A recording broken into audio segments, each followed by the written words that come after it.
The announcement came on a Tuesday afternoon. I was between meetings when the family group chat lit up with notifications. Claire, so excited to spend the whole summer at the lake house this year. The kids need fresh air. My mother. That will be wonderful for them. Jake, best aunt ever. A string of heart emojis followed. Applause.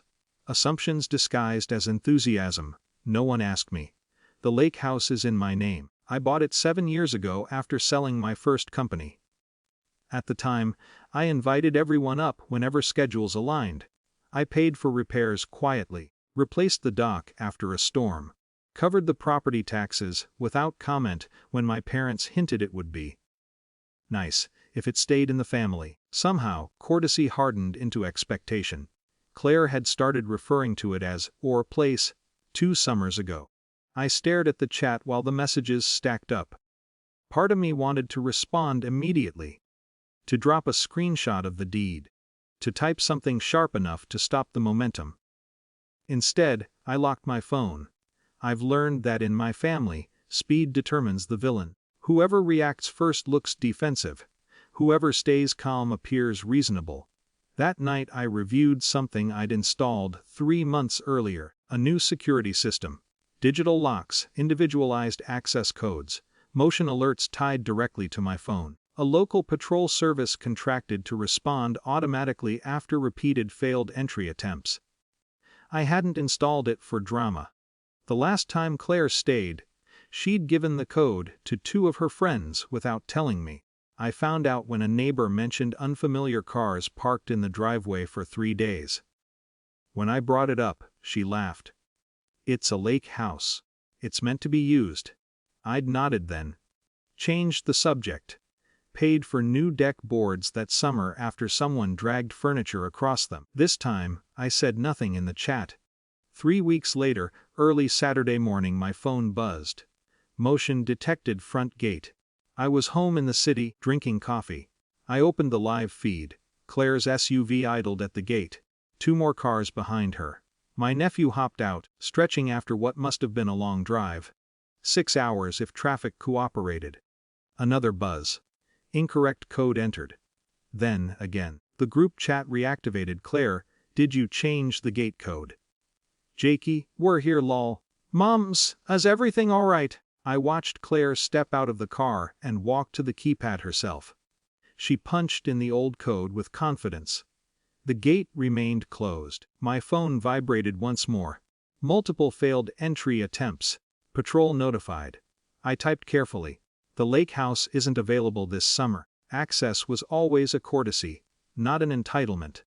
If you'd like to plan a visit in the future, we can discuss dates in advance. I read it twice before pressing send. The typing bubbles appeared almost immediately. Claire, are you serious? Jakey, we just drove 6 hours. Mom, this feels unnecessary. On the camera feed, Claire stepped back from the gate, phone pressed to her ear. Mine started ringing. I let it go to voicemail. A white patrol vehicle pulled up within 15 minutes. Not dramatic, not aggressive, just procedural. The guard stepped out, spoke to Claire through her open window. I couldn't hear the words, but I knew the script. Private property. No active access code. Owner notified. Claire's posture changed, less indignant, more contained. She called again. I answered this time. What is wrong with you? She asked. Nothing, I said. You couldn't have said something before we left. You didn't ask before you announced it.